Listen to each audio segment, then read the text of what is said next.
అందరికీ నమస్తే అండి. వెల్కమ్ టు అభిరుచి వంటలు.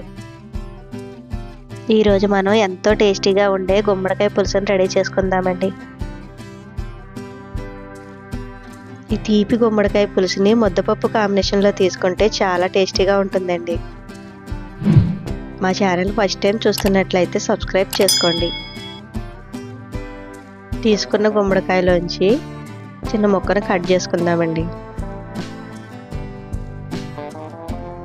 చిన్న ముక్కను కట్ చేసుకుని ఇప్పుడు దీంతో మనం పులుసుని రెడీ చేసుకుందామండి. ఈ గుమ్మడి ముక్కని మీడియం సైజ్ ముక్కలుగా కట్ చేసి తీసుకోవాలి.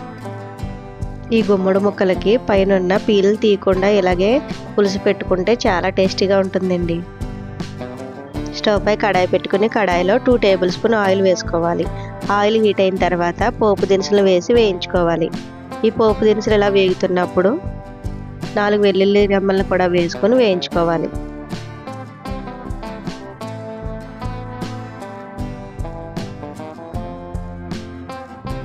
ఇందులోనే కట్ చేసుకున్న 3 ఎండుమిర్చిని కొద్దిగా కరివేపాకుని కూడా వేసి వేయించుకోవాలి.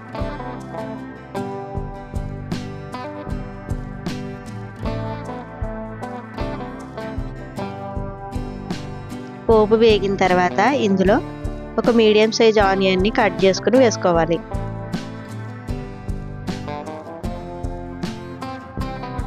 వీటన్నిటిని కలుపుతూ వేయించుకుంటూ ఇందులోని చిటికెడు మెంతులను కూడా వేసుకుని వేయించుకోవాలి.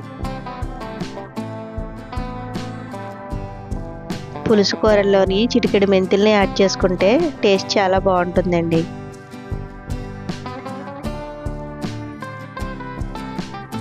ఆనియన్ కొద్దిగా సాఫ్ట్ అయ్యేంత వరకు మూత పెట్టుకుని మగ్గించుకుందాం.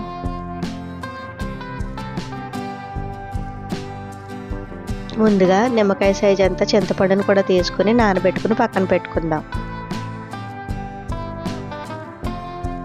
ఆనియన్స్ ఇలా కొద్దిగా మగ్గిన తర్వాత ఇందులో మనం ముందుగా కట్ చేసి పెట్టుకున్న గుమ్మడి ముక్కల్ని కూడా వేసుకుని ఒకసారి బాగా కలుపుకోవాలి.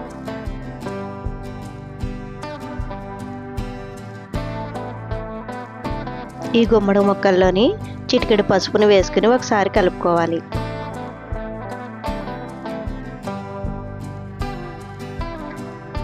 ఈ గుమ్మడి ముక్కలు ఉడకడానికి కొద్దిగా టైం పడుతుందండి. వీటిని బాగా కలుపుకొని ఆయిల్లో ఒక 5 నిమిషాల పాటు మగ్గించుకుందాం.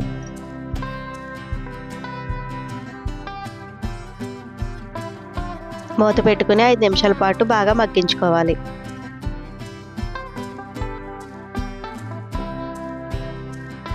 ఈ గుమ్మడి ముక్కలు ఉడికి కొద్దీ మనకు వాటర్ వస్తూ ఉంటుందండి.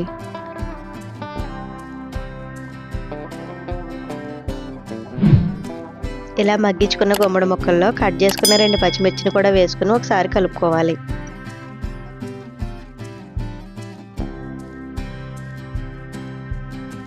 ఇందులో 1 టేబుల్ స్పూన్ కారాన్ని, రుచికి సరిపడ సాల్ట్ని వేసి ఒకసారి బాగా కలుపుకోవాలి.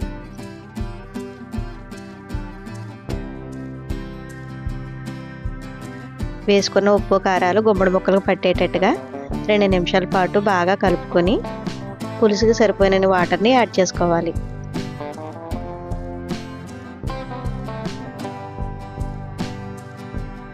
మూత పెట్టుకుని పూర్తిగా గుమ్మడి ముక్కలను బాగా ఉడకనివ్వాలి. పూర్తిగా గుమ్మడి ముక్కలు ఉడికిన తర్వాత మాత్రమే ఇందులో పులుపుని యాడ్ చేసుకోవాలి.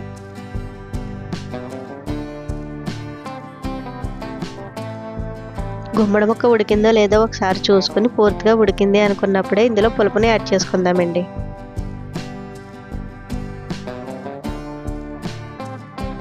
ఇప్పుడు ఇందులో పులుపుని యాడ్ చేసుకుని ఒకసారి కలుపుకోవాలి.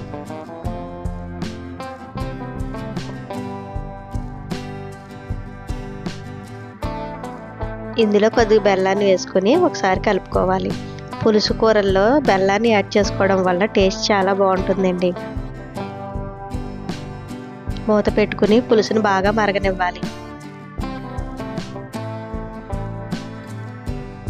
పులుసు ఎంత బాగా మరిగితే మనకు అంత టేస్టీగా ఉంటుందండి.